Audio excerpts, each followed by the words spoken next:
This is my TNA Lockdown 2010 pay-per-view predictions. Pay-per-view is live tomorrow night, exclusively on pay-per-view. And I gotta say, for this TNA Lockdown this year, I would say there's 3 matches on this pay-per-view. The X Division title match, the Lethal Lockdown match, and the World title match that could possibly make this pay-per-view into a good pay-per-view. But a lot of the undercard looks very weak for this pay-per-view for the most part.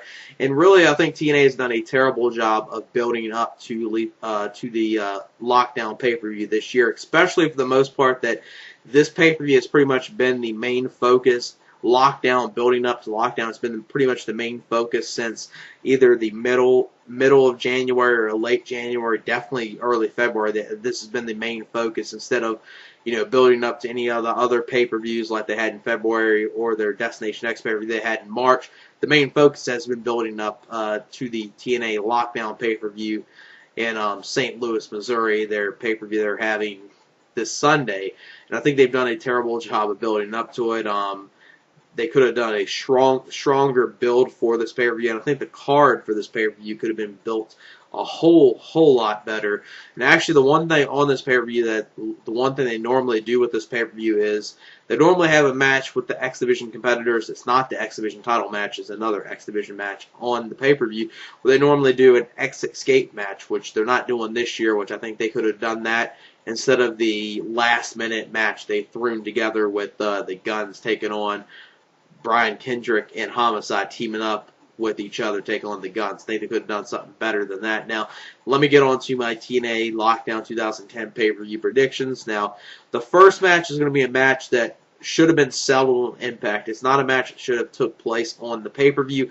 And this is going to be the RVD versus James Storm match. And the reason why this match is taking place is whoever wins this match gets the advantage in the Lethal Lockdown match with Team Flair versus Team Hogan. And obviously, with a Lethal Lockdown match, with a War Game style match, we already know who is going to get the advantage. So the Hills are going to get the advantage, obviously. So James Storm, without a doubt, is going to win this match. So the heel faction of Team Flair, the heel side of Team Flair, will get the advantage in Lethal Lockdown. It's the one thing that even, some of the most idiotic and numbskull booking that Vince Russo does, even someone like Vince Russo knows that with a lockdown match and with a match of like a War Game style match, you always have the heel faction to have the advantage. And obviously with that, James Storm is going to win this match.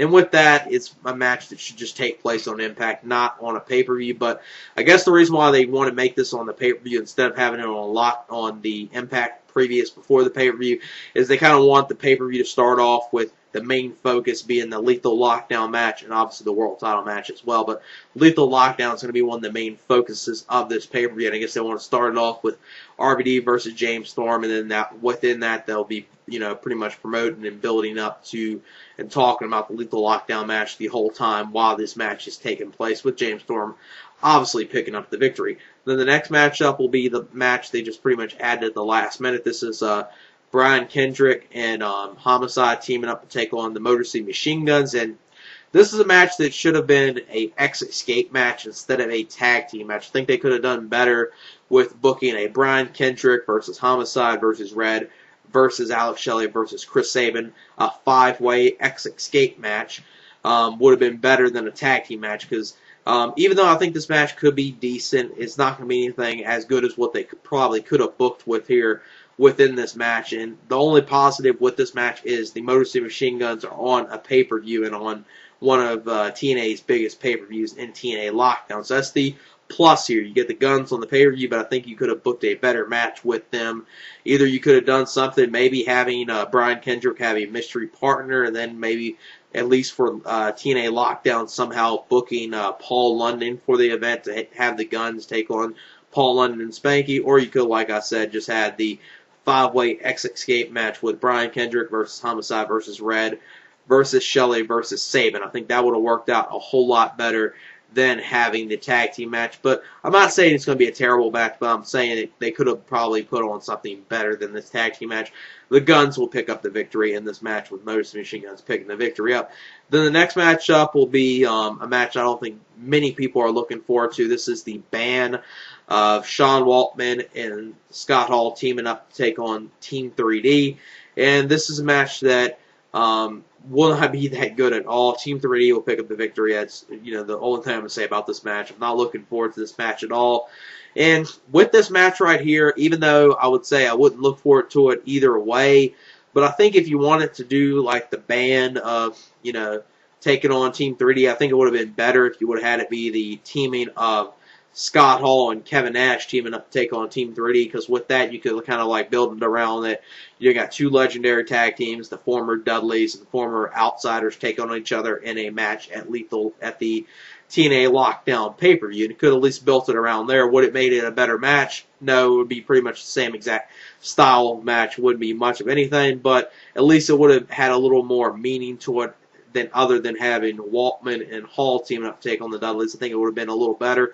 Or you could have just, had the same match you had on a recent Impact, where you had the band, all three of them, Scott Hall, Kevin Nash, and Sean Waltman, taking on Eric Young and the Dudleys. You could have had that match, not the Dudleys, but Team 3D. You could have had that match take place instead of doing two separate matches for the two.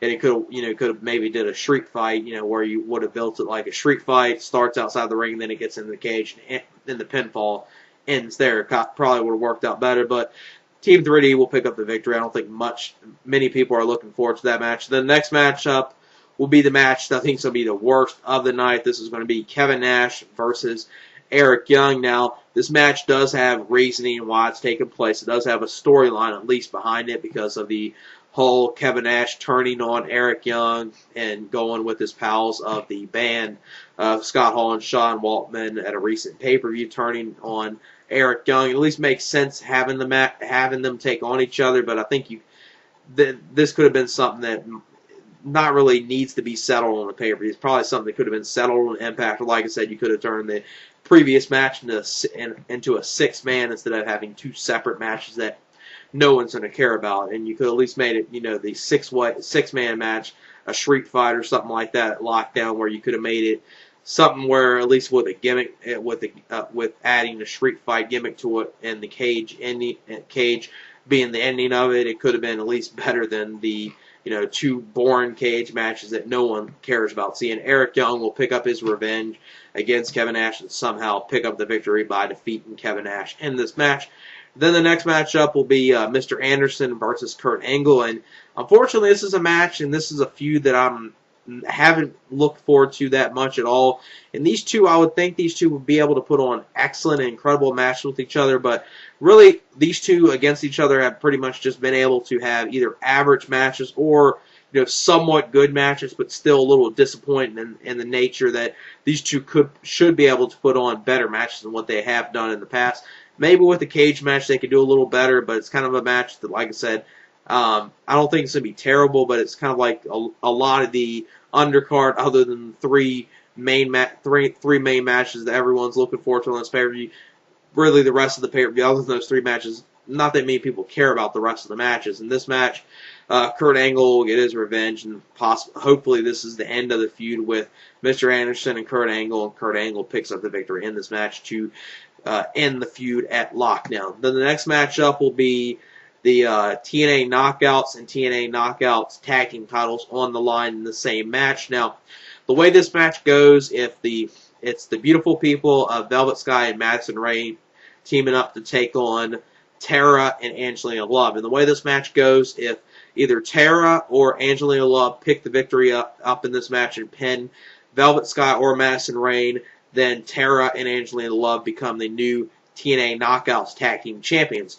But if it goes the other way, and either Madison Rayne or Velvet Sky pick the victory up in this match by either pinning Tara or Angelina Love, then whoever picks the pinfall up in that side, Velvet Sky or Madison Rayne, they become the new TNA Knockouts champion. And since they're kind of building this match around that, Tara and Angelina Love do not want to team up with each other, and there's friction between them two already, I'm thinking they're going to be the ones to pick up the victory in this match, where you'll see them become the TNA Knockouts Tag Team Champions. You probably won't see them have it too long, but they'll just have the tag titles to further build up a feud between Tara and Angelina Love for the Knockouts title, and that's the route they would go with this match. And these types of matches where, the where they just change the tag titles, TNA Knockouts tag titles for no reason at all, and just have them, put them on some team that, they just want to kind of further a feud, and really it's just pointless. Or, in this match, the Knockouts title can change hands in a tag team match without the actual champion getting pinned. I just hate the idea of these types of matches where the titles are on the line in this way. I just don't like it. It should just be a match where either it's just for the TNA Knockouts title, or it could be, a singles match, or maybe, if you want a, three-way or four-way for the TNA Knockouts title, instead of doing a tag match where both titles are on the line. I just do not like that. Angelina Love and Tara will pick up the victory, like I said, to further, with them two teaming up, and they'll reluctantly become the TNA Tag Team Champions together and not want to be partners. They'll lose it very quickly. Then Angelina Love and Tara will have a singles match, probably at the next pay-per-view, against each other for the TNA Knockouts Championship. Then the next matchup, now this is when the pay-per-view is probably going to pick up with the next three matches, if they go in this order. It'll be the TNA X Division Championship match, a three-way match with Shannon Moore versus Kaz versus Doug Williams, and this match could be very good. Just hoping that Shannon Moore doesn't walk out as X Division champion. Now, I think he has a chance with it, but I will say, since they've kind of been building up Kaz since his return as himself, they've been building up pretty strong. It looks like they'll be giving him a X Division title at some point. I do think it's going to happen at this pay-per-view, where he'll become the new X Division champion, and this possibly could be a very good match. I mean, Doug Williams and Kaz work very good with each other, and Shannon Moore, even though I don't want to see Shannon Moore walk out as X Division champion in this match, he's actually a pretty good in-ring worker. I will say that, and he fits with the X Division. That's the one thing I will say with him. He does make sense being with the X Division. I don't mind him in the X Division. I just don't want to see him as X Division champion. And within this match, like I said, Kaz will walk out as the new X Division champion. Then the next matchup will be the Lethal Lockdown match of Team Flair, consisting of Sting, Desmond, Wolfe, and Beer Money of James Storm and Robert Roode, teaming up to take on Team Hogan, which Team Hogan is representing Abyss, Jeff Jarrett, RVD, and Jeff Hardy. And the talent in this lockdown match, I could see this Lethal Lockdown match being very good to possibly even great, because RVD and Jeff Hardy are in there. They could work very good with Beer Money in this match. Desmond, Wolfe, and RVD, that's one of the things I really cannot wait to see against each other in this match. I think them two will work very good with each other. Abyss and Sting, even though some of their matches in the past they've had against each other have had idiotic gimmicks to them, they still worked very good in the past with each other. So Sting and Abyss will work good with each other. And for some reason or another, I'm looking forward to seeing Sting and Jeff Hardy against each other in this match. I really don't understand why, because I'm not really a huge Jeff Hardy fan, and I'm not a Sting fan for the most part, because I think Sting's well past his prime, but I think him and Jeff Hardy could possibly do some good stuff in this match. And Jeff Jarrett, even though Jeff Jarrett, I would much rather see him outside of the ring and just stay behind the scenes.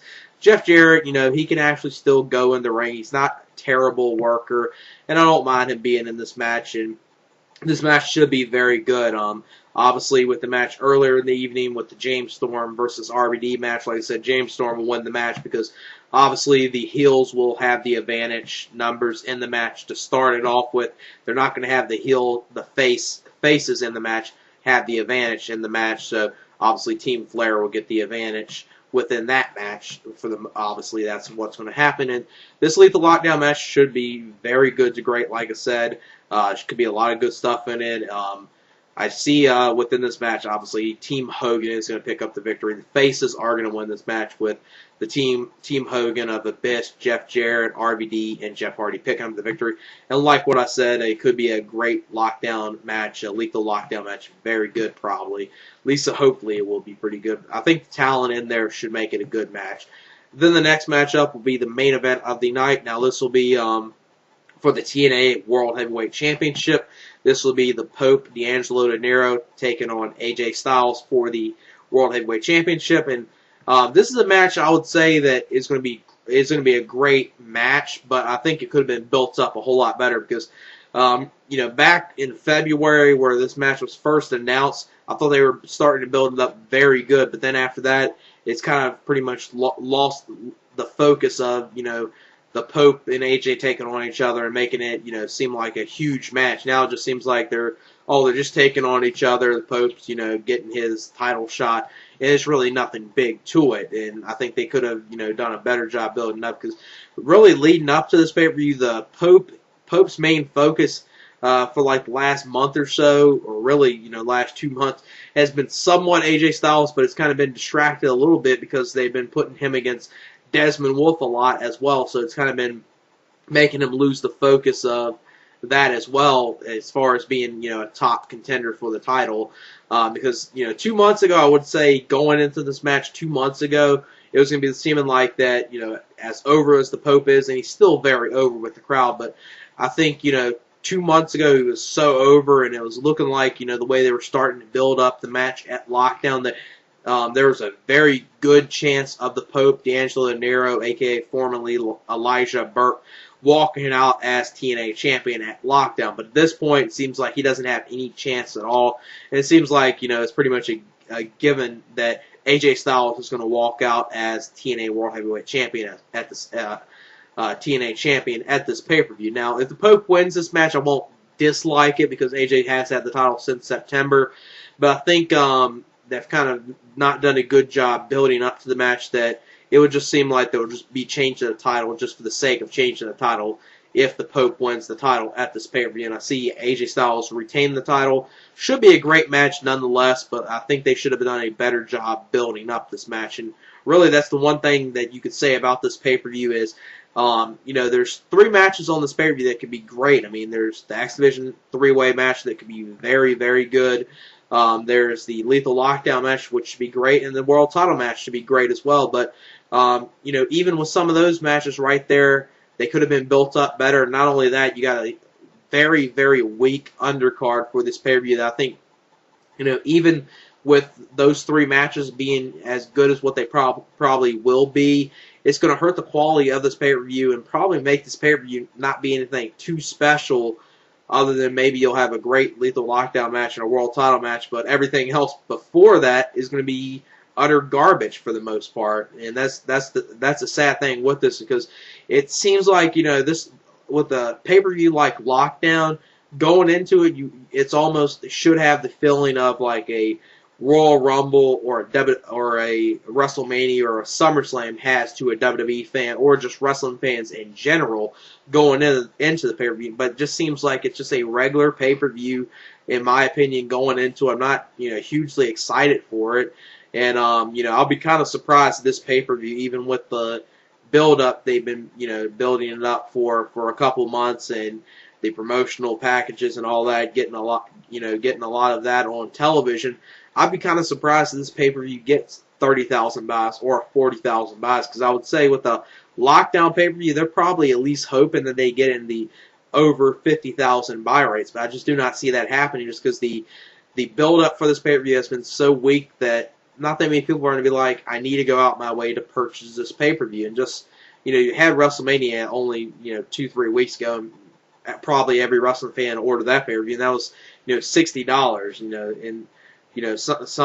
and some people with that probably might have ordered the Ring of Honor Big Bang pay-per-view as well, so that's like, $75 right there if you order those 2 right there, and you'd be like, I want to take a break from ordering pay-per-views with Lockdown, because I think that's the way some people are going to be, and it's like, there's really nothing I need to go out my way to order the pay-per-view. Could it turn out to be better than what I'm saying? Yes, it has a chance to be, because the World Title match could be great, the Lethal Lockdown match could be very good, and the X Division 3-way could be very good, but I'll be surprised if the undercard isn't one of those pay-per-views where it's like before the 2 main matches, Lethal Lockdown and the World Title match, that it's really a pain to sit through and watch the rest of the pay-per-view. It's like, you guarantee probably at least an hour of this pay-per-view, no matter, I don't know how much time they'll get the Lethal Lockdown match and the World Title match together, but I'm saying probably about an hour 15 probably for both of those matches, but it's going to be like almost 2/3 of this pay-per-view is going to be pretty much, a pain to watch and sit through, and that shouldn't be the feeling of this pay-per-view, especially a Lockdown pay-per-view. It should feel like going into it that you want to see this pay-per-view. It's a must, see. because it's one of those TNA pay-per-views that's one of their big 3 pay-per-views. Lockdown, Slammiversary, and Bound for Glory are their big 3 pay-per-views. And it's really like card-wise, other than Lethal Lockdown, really every other match, even the world title match, even though the world title match with the Pope, D'Angelo, Dinero, and AJ Styles is going to be a great match, it's a world title match that you probably could see on any other pay-per-view. The Lethal Lockdown is really the only thing that's probably going to set this pay-per-view apart from any other pay-per-view, and obviously all the matches being inside of a steel cage as well. But other than that, it's like not too much speciality behind this pay-per-view, and not good build-up. I know it sounds like I'm really, bashing this pay-per-view before it airs, but I think most people, even a lot of TNA fans, will even admit to you that this pay-per-view could have had better build-up, better matches on this pay-per-view, because I think, everyone's going to say that really the only thing good with this pay-per-view is the X Division title match, the world title match, and Lethal Lockdown. Everyone's going to probably say that everything else other than that, for the most part, is not going to be good at all, or at best it's going to be watchable, maybe an average match, but it's not going to be anything worth going out your way to see other than the those 3 main matches on this pay-per-view that could be very good, and those are going to be the 3 matches that's probably going to save this pay-per-view from being a bad pay-per-view. So yeah, that's it for my TNA Lockdown 2010 pay-per-view predictions. Peace.